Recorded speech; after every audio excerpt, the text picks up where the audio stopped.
Welcome to Flight Past. My name's Simon, and good to see you. Today we're talking about the battles of Quatre and Ligny on the 16th of June 1815. We're in the Huey. If you're on Flight Simulator, you can join me. I'm on the European West server. Come and fly. You'll find me just to the north of Charleroi in Belgium.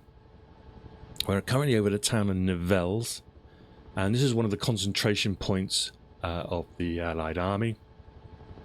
It's about, I say, 5 miles to the west of Quatre. And now remember, so this is where the army of the Allies have been concentrating. They're moving towards Quatre. Wellington has been humbugged. He's been playing it cool, but he's playing it a little bit too cool. And as Peter Hoftrauer says in his books, that it's not that he's Wellington's been humbugged. He's been caused to fumble and to muddle. He's the idea that he's really cool is kind of hiding the fact that he's in a bit of a panic. The French have basically got about a 24-hour run on him, and he's going to have to now fight a defensive battle without whilst trying to concentrate his armies as well. And it's something that Wellington, is not doesn't want to do. He's been forced to do, and for all the reasons we've been talking about, he has been found wanting a little bit on the back foot. His first orders that came out was to concentrate his forces at predetermined rally points. These ones were probably sent out at around about 6 p.m. Now remember, the distribution of his armies all over western Belgium, so some of these orders could take 4 hours to get there, just to get there and then move. And we've been following the actions of the first foot guards. They've moved down from Braine-le-Comte.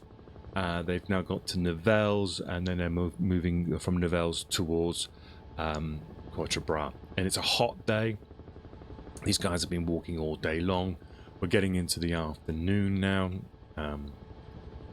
We're looking at around about 3 p.m. they get to here, and then they're moving towards Quatre. So imagine,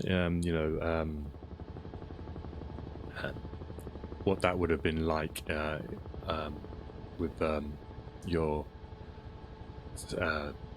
19th century hobnail boots.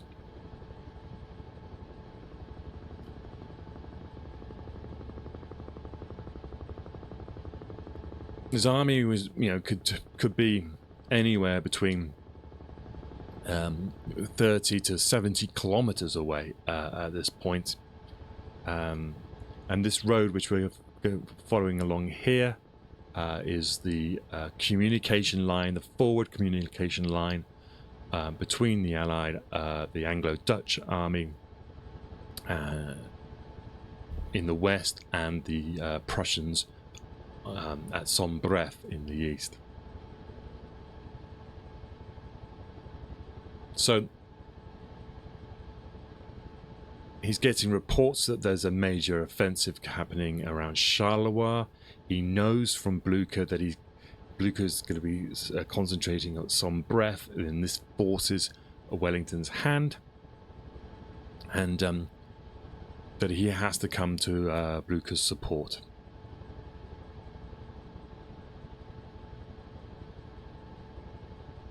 He's writing to Blucher. He's using muffling. He's this liaison officer, the Prussian liaison officer. He says to him at 7 o'clock that to write to Blucher and inform him that He's concentrating his army here, where we are currently at Nivelles, the next day.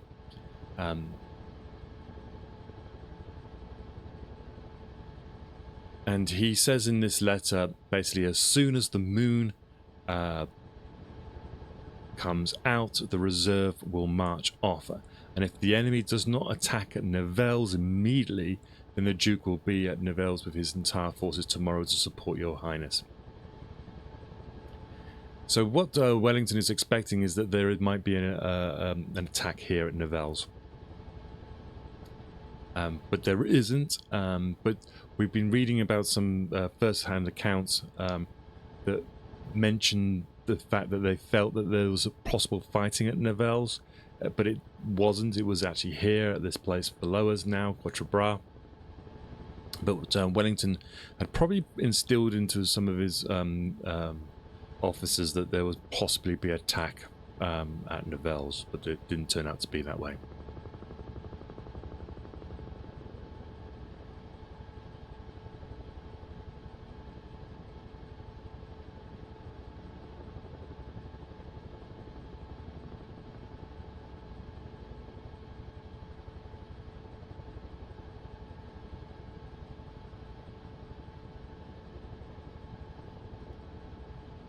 So 10 p.m. Wellington found it amazing that the fighting occurs after a whole day's march. Imagine walking 20 miles on a hot day and then fighting. Yeah, well, that's it. This is the whole thing about looking at this battlefield and campaign area, using the Huey. Now, obviously, the Huey's going to be a lot faster, but in terms of you guys and your concentration spans, you know, you'll get a judgment of the distances. And so, on a hot day in June in Belgium, you walk 20 miles, march 20 miles, and then have to fight a battle. I mean, it's quite crazy. And remember, this is why we do this. This is the 16th of June. So we've still got another 2 days of marching and fighting to go. So a lot of the decisions that we're going to be talking about have to be analysed under the knowing the sort of physical condition of these people. We all know how decisions done when tired can be fateful. So we'll look into that, and this gives us a really good a visualization of the effort involved in fighting a Napoleonic battle.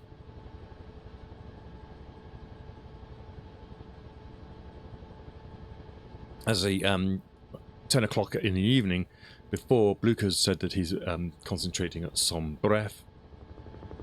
For those who've just started watching, Sombref is at the end of these blue lines here in the distance there. So we are now currently over the battlefield of Quatre, so you can see the distance over there is Sombref, and the British troops are coming from this side over here, some 30 kilometers to 70 kilometers away to get to here.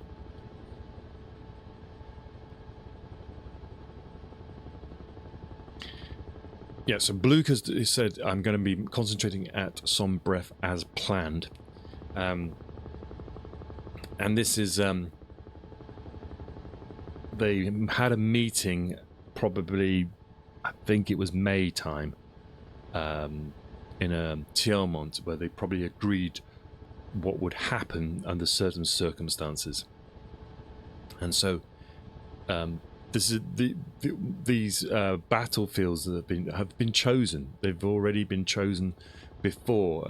The Prussians have decided that Ligny would be where they would face the French, and Wellington was looking possibly at Quatre maybe, but he was probably looking at, he knew about Waterloo as well. And we know from Wellington's behaviour in the Peninsular War, he liked to fight an enemy on his own terms. He wants to pick the battlefield, he wants to pick the timing, and Napoleon is denying him this. Napoleon is saying, no, you're going to fight me now when you're not ready on a battlefield that doesn't suit you. So after 10 p.m. is this issue of a so-called after orders. That Wellington dispatches, which possibly starts talking about movements in certain directions.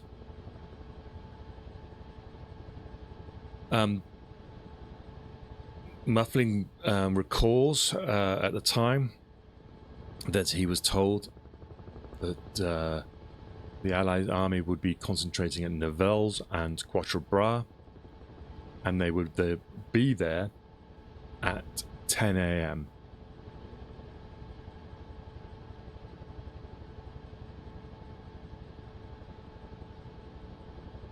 Now, in truth, it's believed that though no such orders were actually given, and that the only mention of this Quatre area here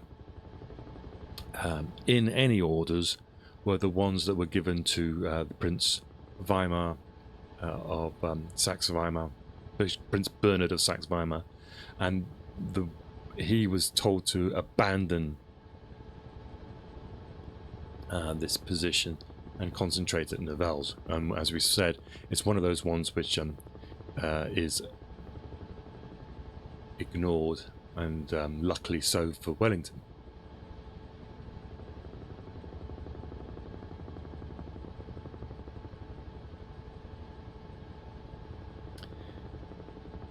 Lieutenant Webster is believed to arrive at some point to say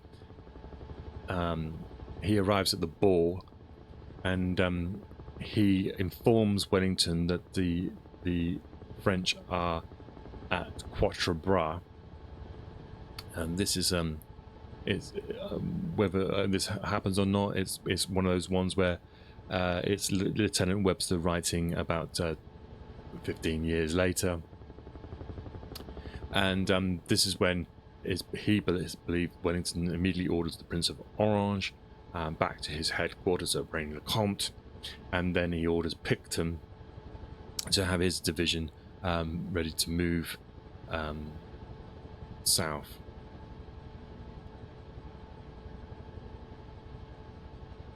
Prince of Orange arrives back at his headquarters at 3:30.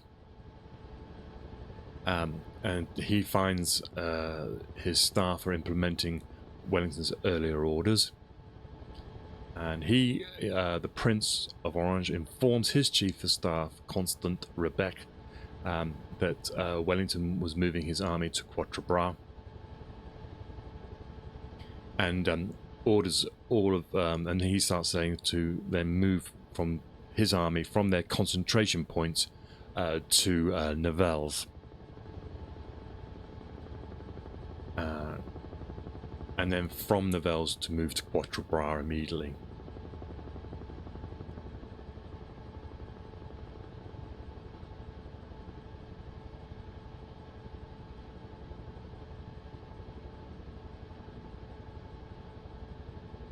He meets up with Poponcha, I believe, at 5:30 a.m.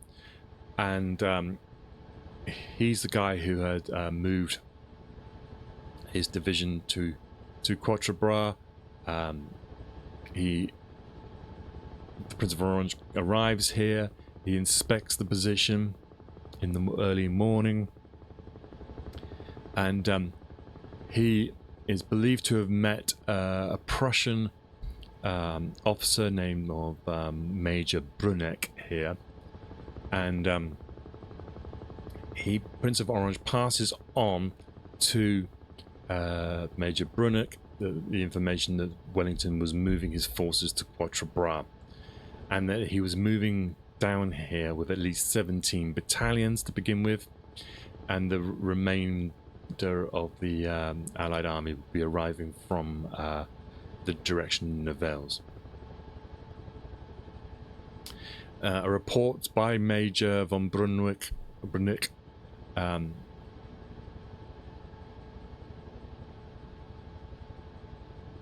it was sent early 16th of June.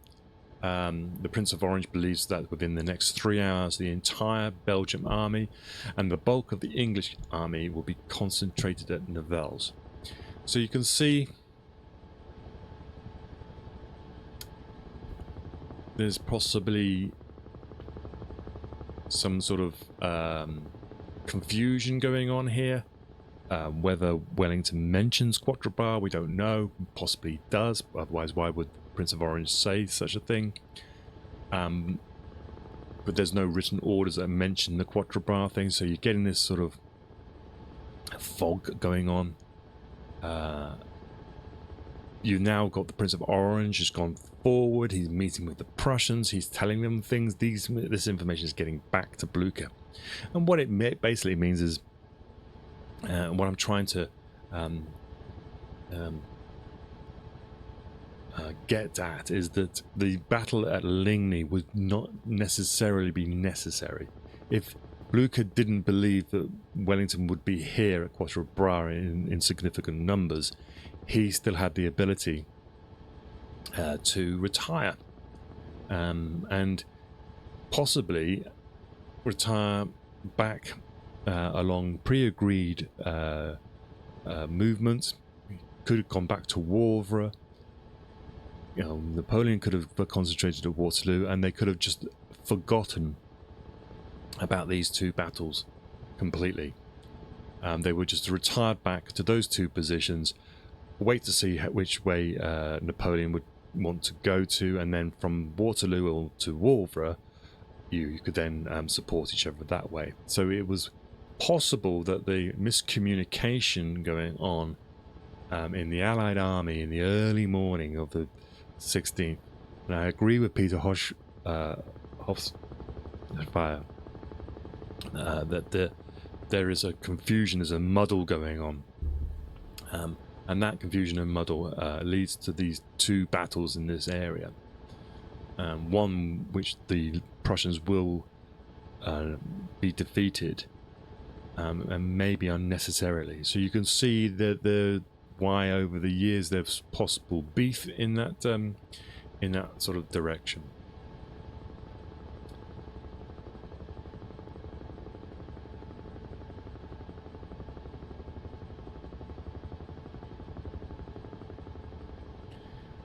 Wellington's army starts to leave Brussels.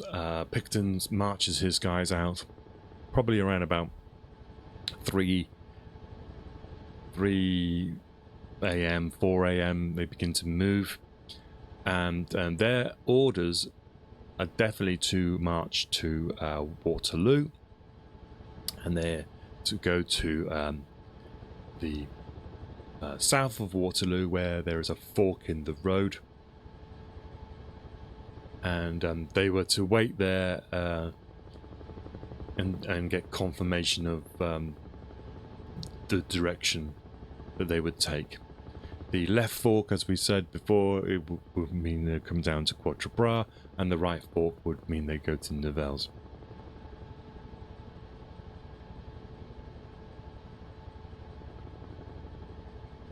Let's go talk about some of the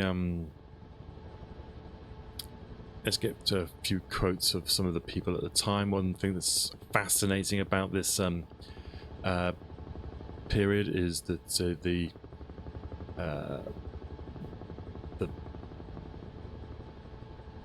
the lower ranks are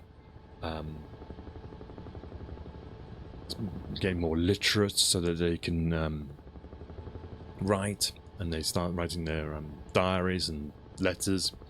And we got a letter from Captain Clark Kennedy, and he was captain of the Royal Dragoons. He says the Royal Dragoons, who had been quartered for about 3 weeks at Ninove. Let's find where Ninove is. It's always good to see where these places are so we can get a good angle. Ninove. Okay, there we go. So Ninove is to the west of Brussels, and he said that the Royal Dragoons had been quartered here for 3 weeks, and the immediate neighbourhood were aroused on the morning of June the 16th by the trumpets sounding to turn out.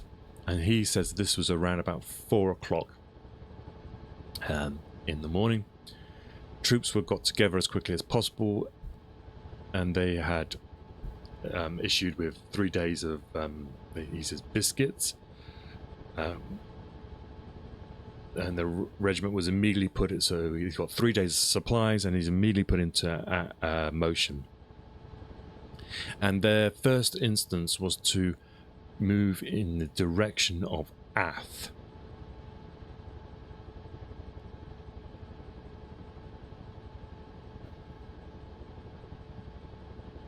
Now, where is Ath? Okay, so this is an interesting. So their first order is not to move to the southeast, which you would think going towards Braine, towards Waterloo or Braine-le-Comte. Their first order is to move to Ath.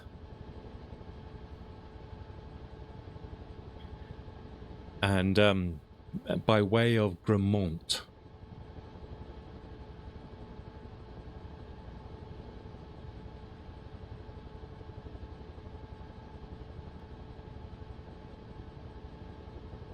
I don't know where Grammont is.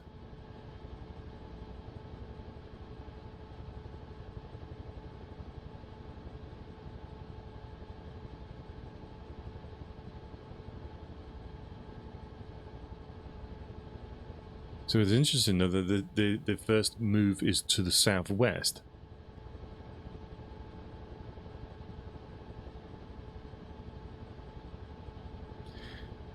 So the first is the direction of Ath by way of Grammont, near which the brigade, the 1st, 2nd and 6th Dragoons united under the command of Major General Sir William Ponsonby. That was a letter written by Clark Kennedy. There was no date on that one.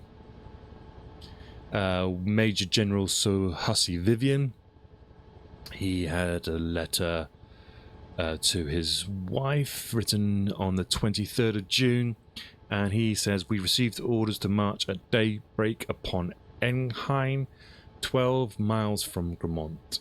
So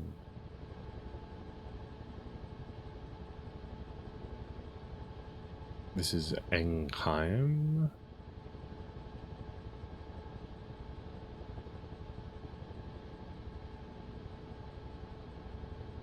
Let me just quickly Google Grammont. It seems to be a place that people knew about at the time.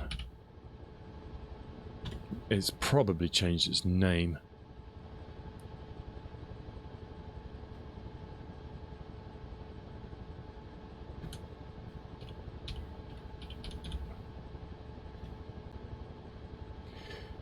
Yeah, it's okay, so it has changed its name. So what we're looking at is Gerardsbergen is the place.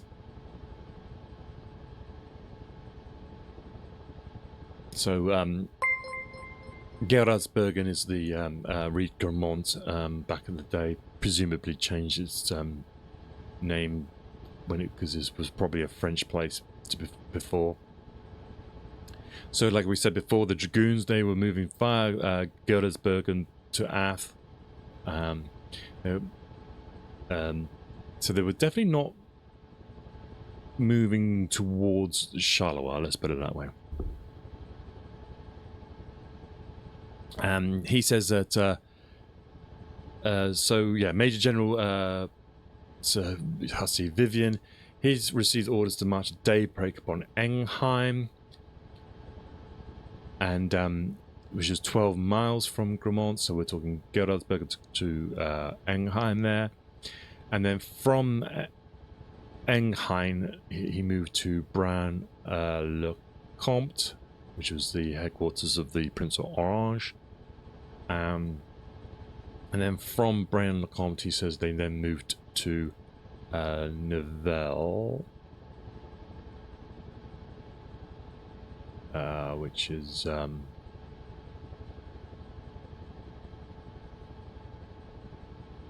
here. So Hussey Vivian's was definitely moving to the southeast, and he says it was 12 miles to from Grammont, probably presumably where he was stationed. He moved to Braine-le-Comte, which was 12 miles, and then a further 12 miles into Nivelles. So we're looking at getting on for 36 miles riding in the morning. And he says the roads were dreadful. So remember, yeah, these roads are not what you'd find today, of course. And he's writing this letter, by the way, to his wife on the 23rd of June. And on the so the concentration, we got a letter from Captain Walcott of the Royal Horse Artillery. They said they marched on the morning of the 16th of June from Haltert, a small village near Alost.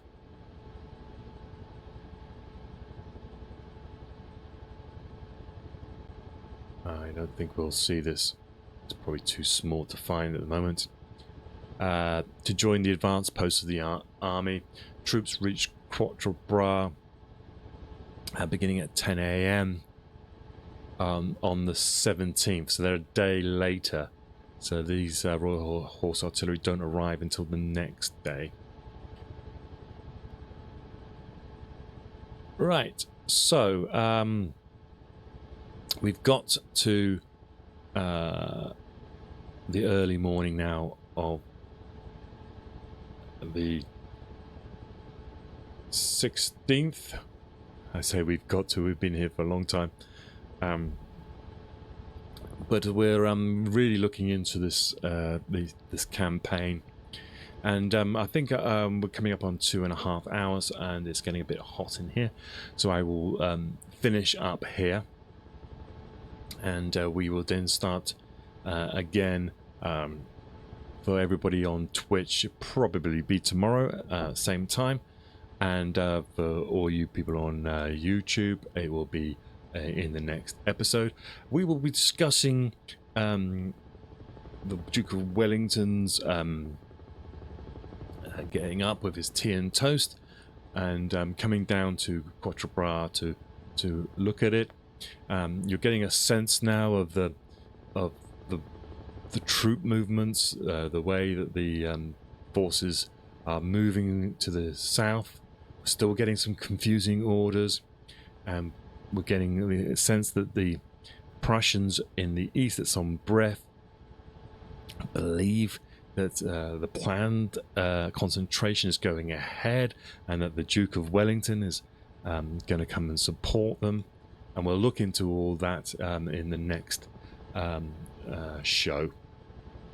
Thank you very much for watching. You have been watching Flight Past. This is the chat about history while flying around using the simulator. It's a new channel, so please support it with just a simple click of a like, a comment below, or you can play some of the music that I'm demonstrating as well. And you can also follow me. I've got so there's the E Piraten channel, which is the music channel, which also does Minecraft blueprints. We've just finished Notre Dame, and our next project will be St. Paul's Cathedral. Check that out. I've got a new album out. It came out yesterday, and it's called Architecture. It's inspired by great cathedrals of the world, and you can check that out, and it would really help if you could just like it, listen to it, see what you like. You'll find it will be popping up as well sometimes in these introductions and endings at the ends of these streams. Thank you very much to everybody who contributed in this stream. Thanks to Guy at the back. Thanks for all those people who followed me. And I will see you in the next show. Goodbye.